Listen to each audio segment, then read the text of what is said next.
Cinquième feuille. La plume d'aigle. Il entendait une ancienne chanson clefte, et il se souvint de la première révolution. À cette époque, tous attendaient l'aide des Russes. Ils étaient peu nombreux ceux qui connaissaient la vérité. Ils ne dirent rien. Même si la révolution était perdue, elle devait se faire pour que vienne enfin celle qui libérerait leur futur. C'est alors qu'apparut pour la première fois l'étrange poignée, et 500 palicares entrèrent dans la bataille du passé. Durant 40 jours et 40 nuits, ils luttèrent sans relâche contre les tyrans. Les 500 étaient devenus un, et l'un connaissait la fin avant que le combat ne commençât. Ainsi, il donna toute sa vie dans cette bataille perdue. Toutes leurs épées se brisèrent, mais leurs mains ne flanchèrent pas. Elles n'abandonnèrent pas l'étrange poignée. Alors il se rappela où il l'avait vue la première fois. Comment n'y avait-il pas pensé plus tôt? C'était leur signe, c'était leur symbole. Ils étaient à nouveau ici, et il devait les trouver par tous les moyens. Il se leva brusquement et prit son couteau. Il le sortit de son fourreau et regarda sa lame. C'était la lame d'une épée brisée, le cadeau de sa mère, la continuité du combat. La blessure du cygne était devenue le stigmate de la lutte. Il sortit. Il devait voir le soleil en face. Son âme ne voulait pas sombrer dans le déchirement de sa mère. Il tira de sa ceinture le morceau du parchemin secret, serra sa main, et l'accord invisible fut entériné. La résistance continuait. La plume d'aigle volerait à nouveau sur l'étrange poignée. Elle écrirait à nouveau le destin du peuple avec l'encre noire de la douleur. Le soleil brûlait ses yeux, mais il ne les détourna pas. Il voulait boire sa lumière. Il remit le parchemin dans sa ceinture et le couteau dans son fourreau. Il était prêt. Sixième feuille. Le labyrinthe de la tombe. Il arriva tard au cimetière. Il voulait voir son ami bien-aimé, mais il ne devait pas se faire prendre. Il marchait précautionneusement entre les tombes. Sans les informations de son ami, jamais il n'aurait trouvé l'ouverture secrète. Il pensa que le Pope était très intelligent et sourit. Dieu avait touché sa tête. Il attrapa avec ses deux mains la poignée et tira de toutes ses forces. La pierre s'ouvrit et apparut la lumière secrète. Dans le trou, il y avait à peine la place d'un homme, et il fut obligé d'enlever son épée pour pouvoir descendre cet escalier abrupt. Il ne voyait rien, et il touchait les murs pour ne pas se tuer dans cette étrange tombe. Peu après, là où l'ouverture tournait, les murs changèrent. De froid, ils devinrent chauds.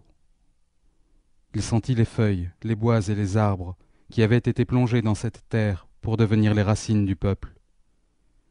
Les murs étaient des livres, seulement et uniquement des livres. Cela faisait un moment qu'il marchait, mais ses doigts ne sentaient que les couvertures d'anciens arbres. Il atteignit un autre escalier, et là, à nouveau, il se pencha pour passer. Mais comment le Pope pouvait-il vivre dans un si petit endroit? Sauf si lui aussi était un livre vivant. Au fond, il aperçut une petite lumière. C'était la bougie de son ami. C'était la première fois qu'il la voyait, mais il savait que c'était la sienne. Il ne parla pas pourtant, et il aima le silence des livres.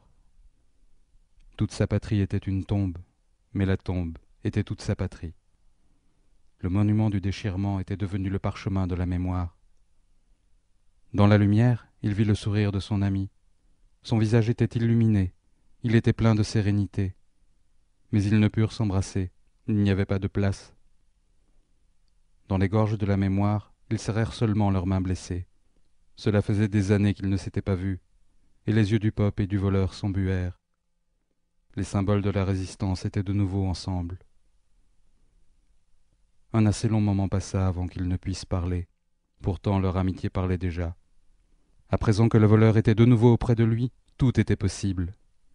Le Pope le savait, et il remercia Dieu de lui avoir donné l'occasion de vivre à la même époque que son ami. Ce jour-là, il lui donna le livre, avec les pages sans encre. Septième feuille. Le fils de la Sainte Table. Pour leur échapper, elle pénétra dans l'église abandonnée de Saint-Georges. Elle savait que le saint protégerait son enfant. Elle monta rapidement au gynécée et regarda dehors, à travers les pierres. 5 hommes arrivaient. La main noire de l'esclavage voulait l'égorger. Elle était prête à mourir, depuis le premier instant. Seulement elle était enceinte. À présent elle voulait vivre, elle voulait que son enfant vive. Elle regarda à nouveau dehors. Dans peu de temps il l'attraperait. Elle ne savait que faire. Mais quand son regard tomba sur la fresque du saint, elle entendit sa voix douce. Elle ne lui répondit pas. Elle ne savait que dire. Elle descendit les marches comme on descend en enfer.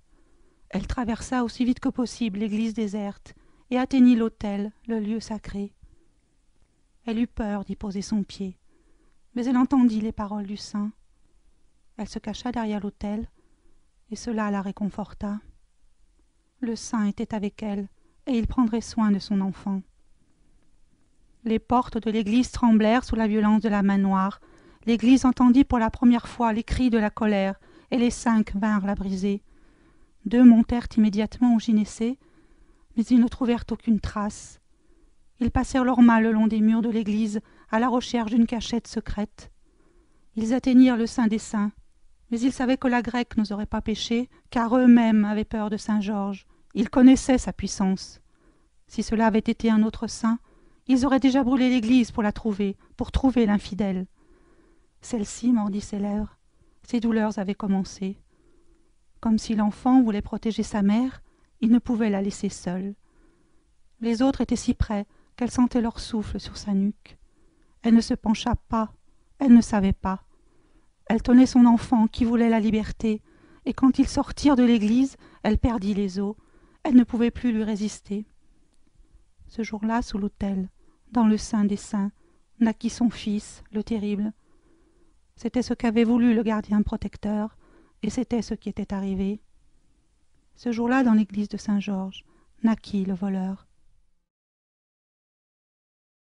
8e feuille. Le sceau de la lettre.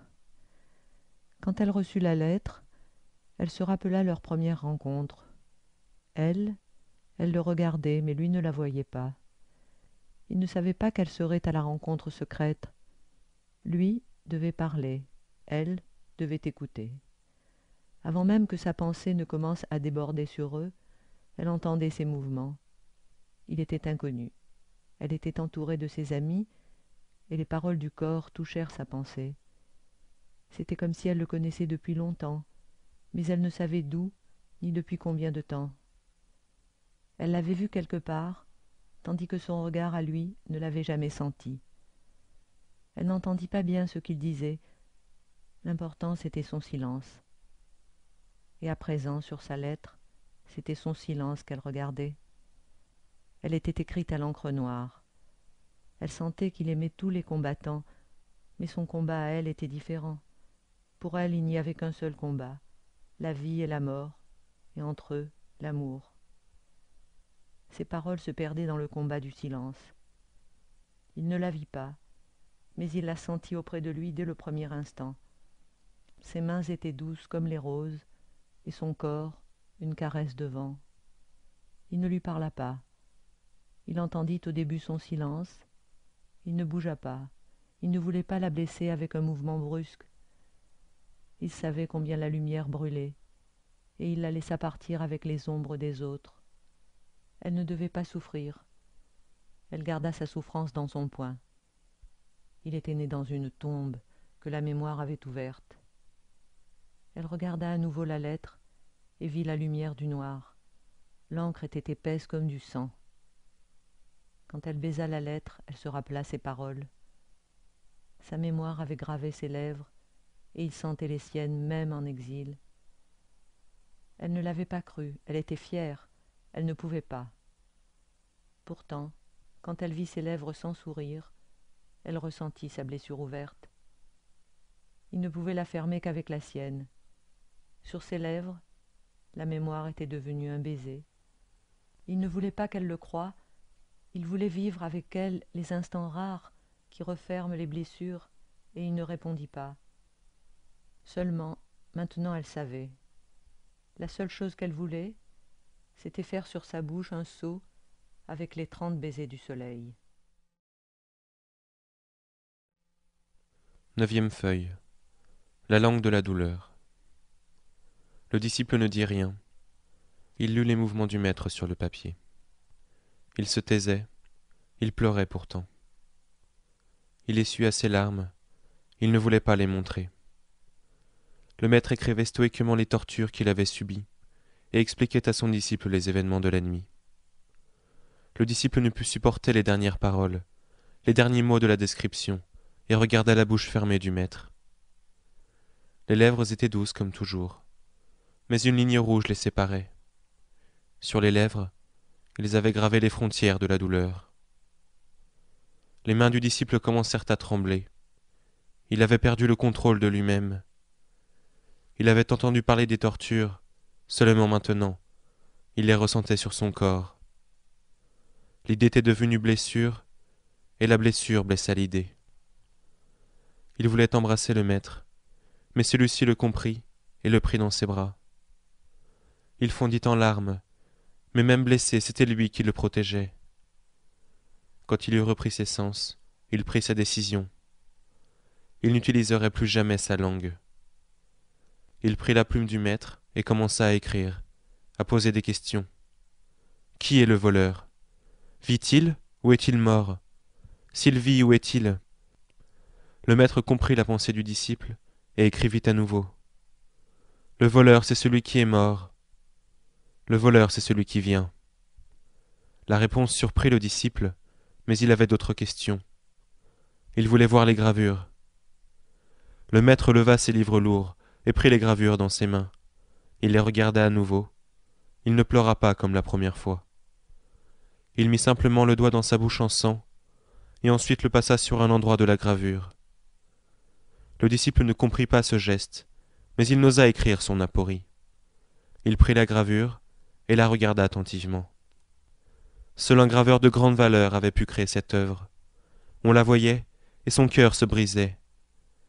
Il avait donné au noir de la scène la lumière du sacrifice. La vie du voleur avait gravé le regard du Créateur, et à présent, le cachet du maître avait stigmatisé son œuvre.